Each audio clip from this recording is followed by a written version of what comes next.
Hi everyone, welcome back. We're on rose number 8, okay? So let's get started on it. I have the same colors that I've been using on the last 4, which is the Hansa Yellow, Yellow Oxide, the toned Burnt Sienna, Naphtha Red Light, Pine Green. Those are all warm, yellow green here. These will tend to be, a lot of people use their blues and tend to call them cool, but phthalo blue is actually a kind of a neutral blue, but it looks cool and next to all these real warm colors. So phthalo blue, then your real, this is cool, this is red violet, my black, and my white. Now one of the colors that I want to put out into the background today is one of my favorite background colors. This is a color we call medium white. And you can look down here at the bottom of the tube and you'll see it says PW6, PBR7, and PBY 42. What this is actually made for with white, which is PW6, PY42, which is the yellow oxide, and the PBR7 is a touch of raw umber. But you can make it also with a touch of black. So you could use white, yellow, and black to do that. Or you can buy it pre-mixed like what we have here. I'm going to put a little bit of this color right out over here, use it for the in and out for the next couple of them. I not get into backgrounds. It's just a real pretty warm. So this background I have here is a nice neutral. It's a gray. Same background that I used in the very first part of the the first video. And same boards and stuff that I used in video number 1. But when I use the medium white, I like to use it all different kinds of ways to create contemporary type backgrounds here and push that around. Sometimes I soften it out with my paper towel, or I use a brush to go through. Sometimes I just do this kind of stuff here. Well, I palette knife it through. Palette knife painting just gives lovely contrast, compositional contrast stuff to what we do as artists. I'll let a little white come through with that as well here. Break this up a bit here. And when you palette knife like this, boy, it's going to keep this background color wet for quite a while because the color's going on real heavy. Unless you wipe it down with your paper towel or something like that, the color's going on real heavy. Matter of fact, I might take some back just a little bit, but I love to break up the backgrounds and stuff with the knife, and then break some of this up. Let's just pull some of it through. I don't want to get rid of all of the look of the palette knife here, because that just gives, it just makes a very interesting background. But I do like to soften some of that heavy texture to make it easier for me to paint. Now, I don't put any kind of extenders or anything in that. I have my little cap of extender out here still, but you can see that makes a neat, just a very different type of background. So it's based on a yellow, so like light yellows, whites, and yellow roses and stuff on top of here look really good. You could put pink roses, any of that kind of stuff on there. That looks really good. Keep my 3/4 inch brush clean this time. This is my number 8. Like I say, I like my 8s and 10s. Those are my favorite ones. This is an older one, which I really enjoy. Let's go with more of a white and yellow rose here. And nice practice one today. Let's take some yellow oxide with that. Matter of fact, let's try something a little different here. Let's take some yellow oxide and push that right into the rose to begin with. Now the last rose, 7, we pointed up this way, so we'll point one up this way. Now this will mix up, so I don't want to do it too much. This will mix up with this nice wet medium white here. So I want to, I don't want it to mix up too much. I want to keep this yellow with it. Now the yellow oxide is a warm, toned. You can see I can put it on pretty opaque here and get a nice opaque kind of look to it. But I don't want to mix it up with that background too much. But it's a nice yellow. Let's put. Do we want to do another rose, or maybe one off this side today? Let's go off this side here. Pointed up. Since the last one we had one pointed up this way, we're going to point them up all different kinds of ways. And as we get faster, I'll increase the size of the board, increase the composition a little bit as you get going faster. All right, let's get some of our red and our cools. Now we could take this down, We don't have to have it quite that cool, just a little bit of cool. So we have a little red, a little burnt sienna. That keeps it warm, but it's a shadow, so it should be slightly cool. So let's put just a little bit, though. Just a little bit of that burnt sienna in there. Come up and around. Now, as you come up and around, it's also going to just mix with some of that medium white. But that medium white's a real pretty and a soft color here. Now, if you want more contrast to it, let's tap just a touch more. You have to use your brush a little lighter edge in your hand. Don't dig up so much. It's good to work on a palette knifed background because it teaches you how to work your brush real light. You can't, because this is all wet, see? This is all real wet, and you'll pick it up. And, you know, with a lot of the techniques that I use on painting roses, I don't like to paint wet, like you said. I don't like to blend. I like to paint it dry and sheer color and work it different ways. And but this gives you different kinds of looks. This is going to give us a nice textured, beautiful little textured look to our rose here today. So we'll put a little bit of this dark down in there. We'll let that go. Now I can find the bowl. Now see how wet that is? But I can push it around really easy. Find that bowl. What's one of the other things you see me do a lot, you know, besides push in and out sometimes, is you see me sometimes strike up like this and push some of that color up to shape what I want to the front of that rose before I even do a strike. Sometimes if you're on a light background like this yellow rose, that might be enough right there to make the front part, or the beautiful front part, or the opening of a rose, because that's quite pretty here. Let's soften out around here a bit. Soften some of that, push some of that movement around, just like that. So that just might be enough there to make that particular look. Let's get some of this color out of our brush. Let's put a bit of it here, those three, right in here up into the center of this one, and we'll push it up and around. Now this is getting dry down here. This is getting where I like it. It's already starting to dry down here, which is what I like. That gives me a better opportunity. So hopefully this will dry pretty quickly here. And you can use water. You can put extender and stuff into your color here. You know, if I like it to be a little slippery. You know, I don't add, you know, the extender lets you blend, but I don't do it to blend. I do it to smear my color out like this. That's why I like, you know, the extenders and stuff. Okay, I'm going to rinse some of that color out because it's so cool. And I'm going to go with a little more brighter yellow right up in here into the front of this one here. And you can see right up into that bowl. You can see that's still pretty wet here. That's where I really was kind of the heaviest with that medium white there. So now it's the white. So you can see you get a lot of beautiful contrast and stuff to your rose. It's a different look, a different type. You know, we can take some of this. Let's take some of this yellow and some of this almost like an orangey type color and push some of that in. That's real pretty as well. This is where I love to play the colors of the roses. It's fun to take, you know, small paintings like this and try painting different colors of roses because there's, you know, really not a lot of work involved in them. Here, there we go. See, that's real pretty undertones in that. Let's take some of that up a little higher, back up over here. A little more yellow in it, but you can still see the bowl, okay? Now, let's go, because we're going to shift this right over to white here. So let's get over and get our whites in here. And let's strike. Let's come down from that, because I like that edge. Let's come down from that and strike a lighter color right here like that. Pinch wipe some of that extra off my brush, and I'm going to pull it down into the shape of the bowl here. Now, so I'm pulling down like that, and then that's right where the bowl comes in. So we'll leave that petal like that. Get myself a new paper towel. And let's just kind of draw a few little petals here up to the edges. I kind of like that lighter color that nice warm. So I just pick up the edge like this. I pick up a little, if I want to draw, I lean over onto the edge of that, and that draws petals, see?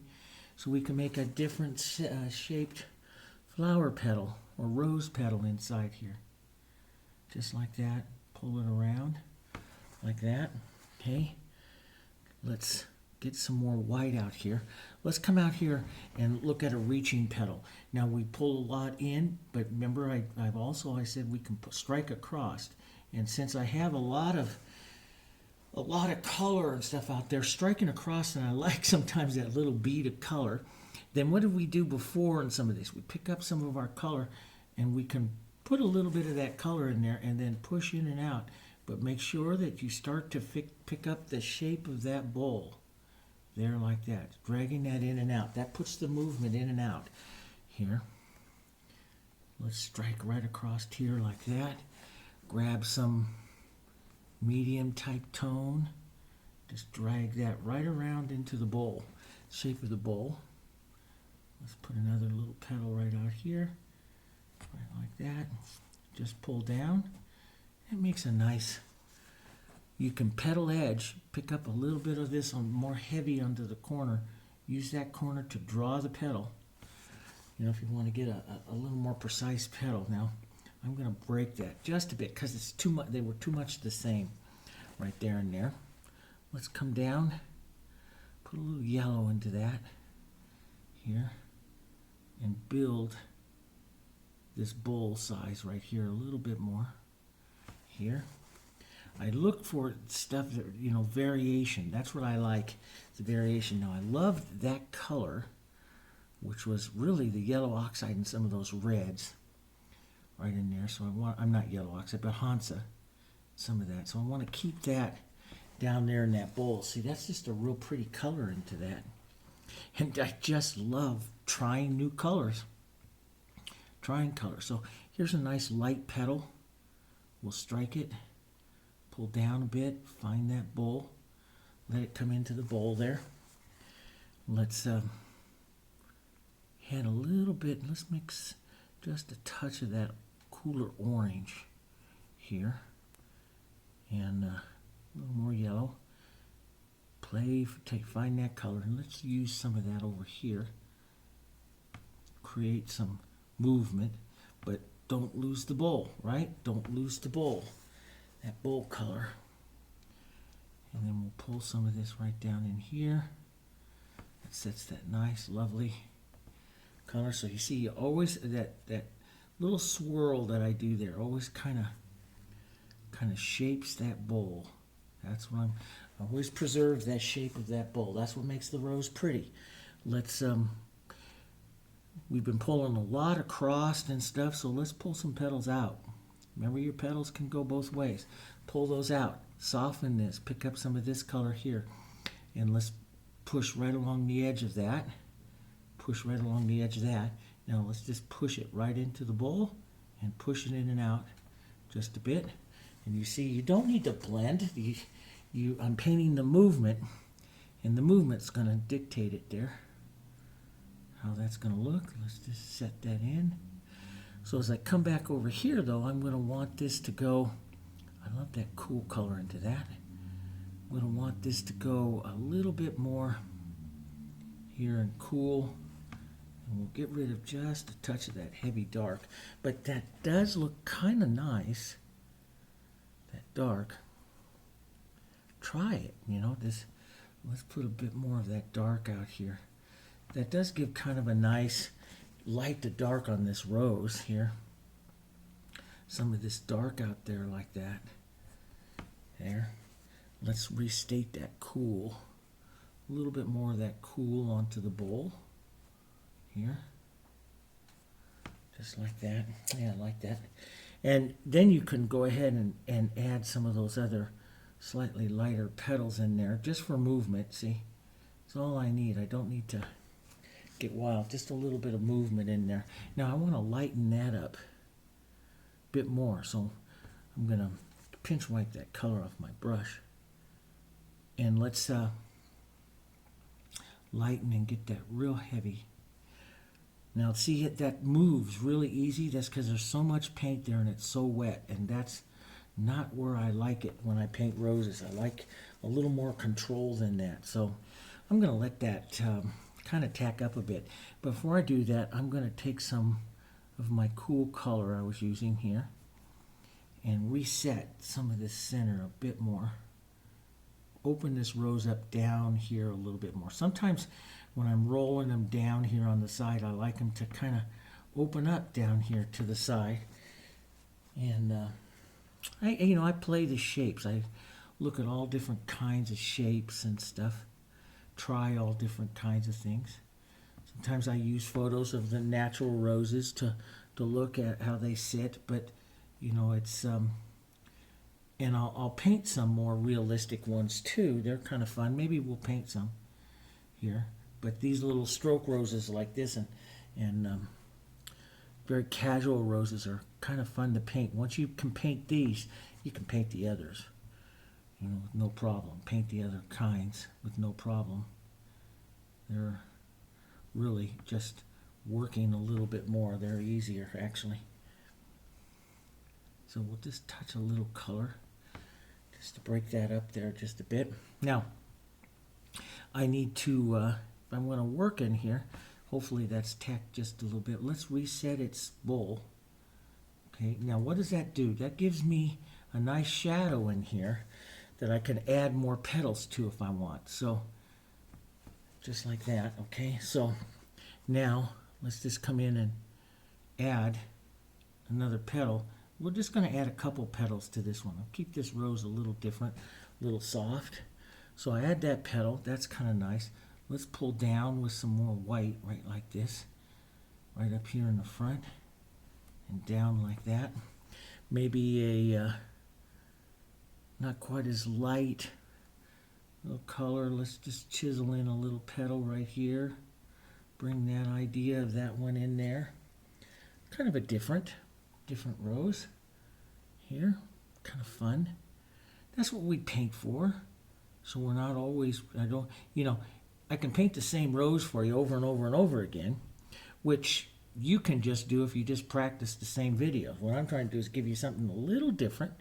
Now, this swings quite a ways, and what do we do? A couple of roses ago, I said if I feel that it moves too much like that, I'll take a couple strokes out. And what that does is just breaks that line. See how it breaks that line and stops you from going this way and pulls you this way. And that's what I'm always looking for in my roses, is how those petals flow. And I like to control that, the flow of those petals, so that I can get some different looks. Now, that's pretty good. Here, let's take a lighter color right out here and just set in a lighter, I like that lighter, almost a little more violet-y color, red violet color right in there. That works real nice. It goes down. That's pretty. Now, let's paint a 2-minute rose right over here. Real light, fast. Let's go fast, because this is the job of this one is to support the other one we just did, so we'll paint it really fast.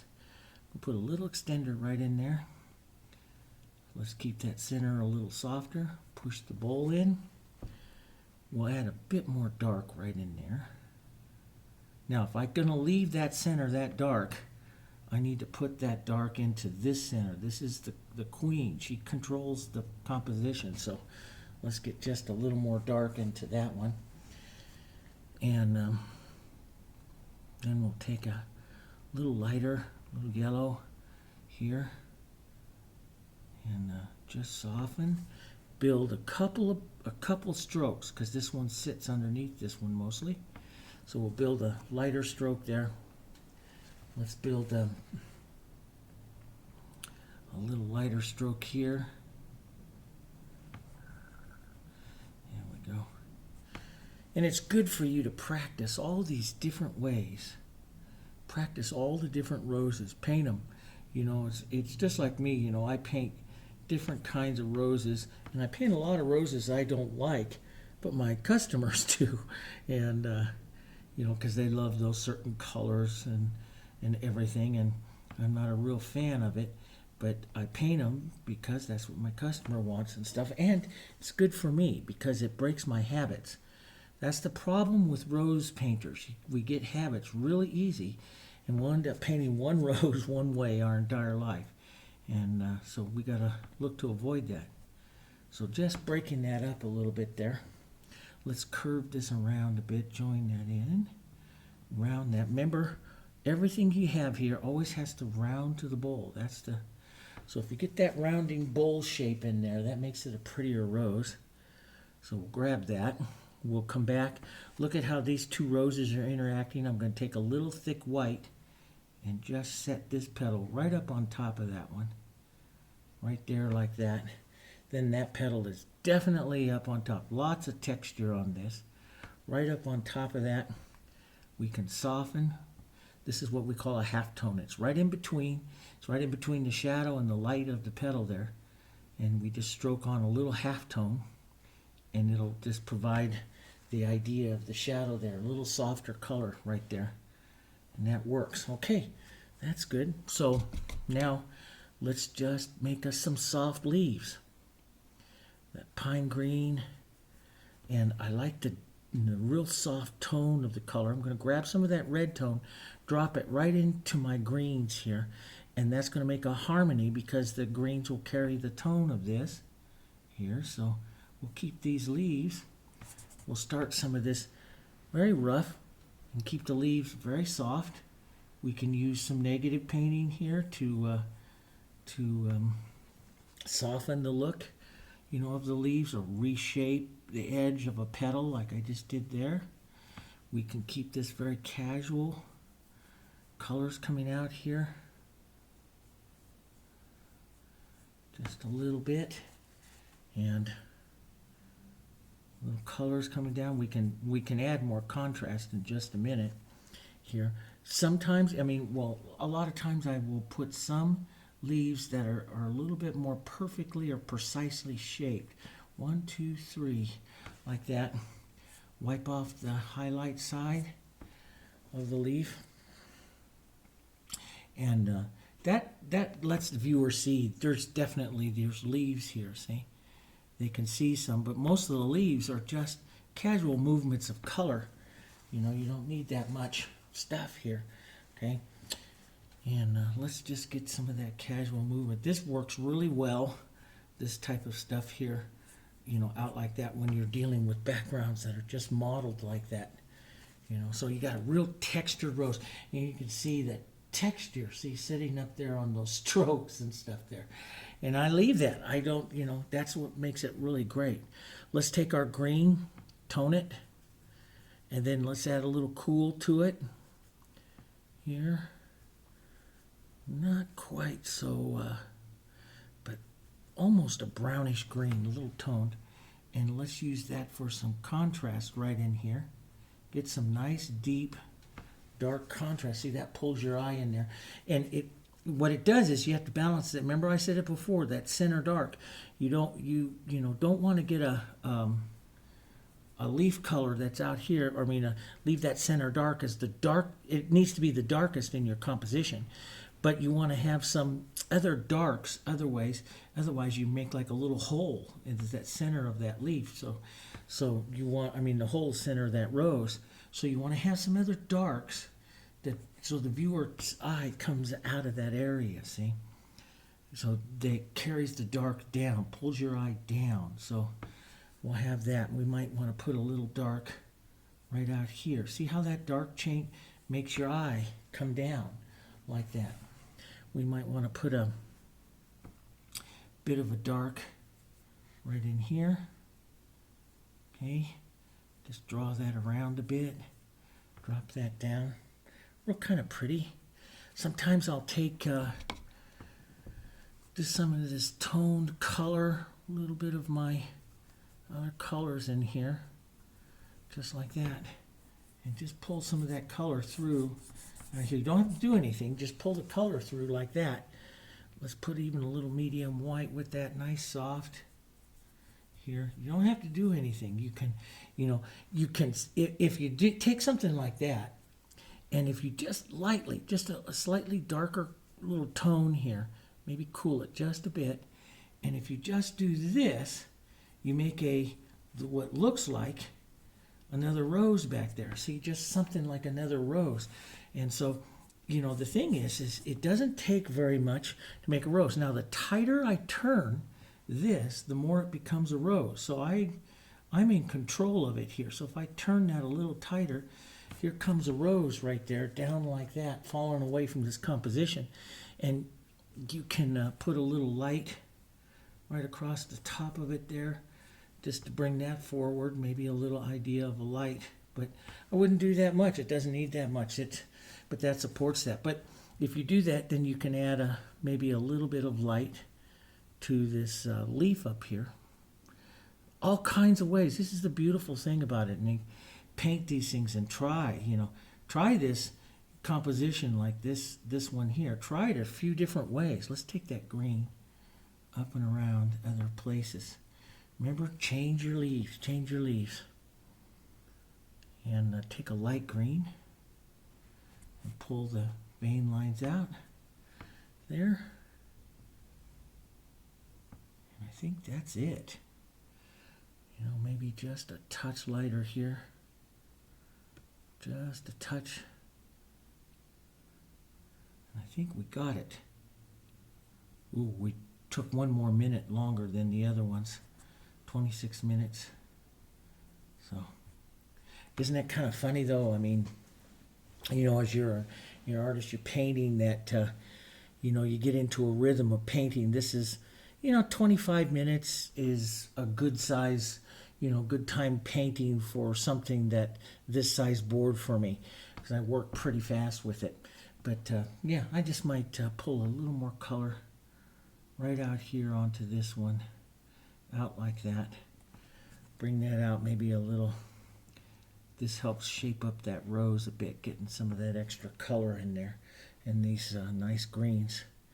And then that's it. I think that's all I'll do for this one. I'll sign it, and then we'll go add this one as well. Now, you know, like I said before, you want to have finished photos of everything we're doing here, finished photos. Go over to the JansonArtOnline.com, and you can watch the video lessons there, but you can also download the photos and stuff.